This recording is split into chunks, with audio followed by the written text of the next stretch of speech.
dit seulement une chose, c'est qu'une grande partie de l'argent qui est dans notre porte-monnaie vient précisément de l'exploitation depuis des siècles de l'Afrique. Pas uniquement, mais beaucoup viennent de l'exploitation de l'Afrique. One thing that keeps me puzzled, despite having studied finance and economics at the world's best universities, the following question remains unanswered. Why is it that 5,000 units of our currency is worth 1 unit of your currency, where we are the ones with the actual gold reserves? It's quite evident that the aid is in fact not coming from the West to Africa, but from Africa to the Western world. The Western world depends on Africa in every possible way, since alternative resources are scarce out here. So how does the West ensure that the free aid keeps coming? By systematically destabilizing the wealthiest African nations and their systems, and all that backed by huge PR campaigns, leaving the entire world under the impression that Africa is poor and dying and merely surviving on the mercy of the West.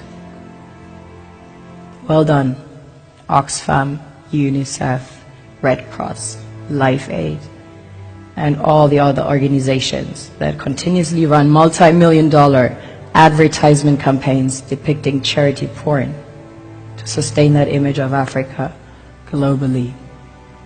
Ad campaigns paid for by innocent people under the impression to help with their donations.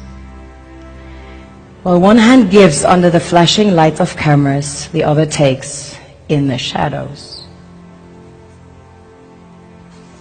We all know the dollar is worthless, while the euro is merely charged with German intellect and technology, and maybe some Italian pasta. How can one expect donations from nations that have so little?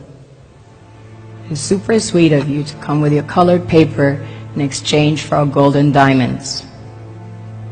But instead, you should come empty-handed, filled with integrity and honor.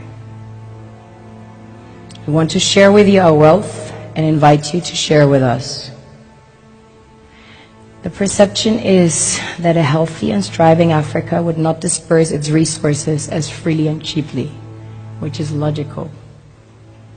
Of course, it would instead sell its resources at world market prices, which in turn would destabilize and weaken Western economies, established on the post-colonial free meal system.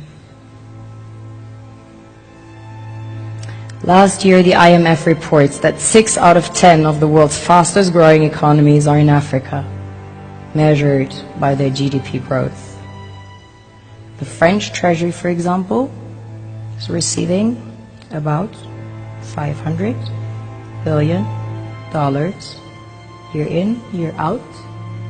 Foreign exchange reserves from African countries based on colonial debt they forced them to pay. This is what happens in the human world, the world we have created.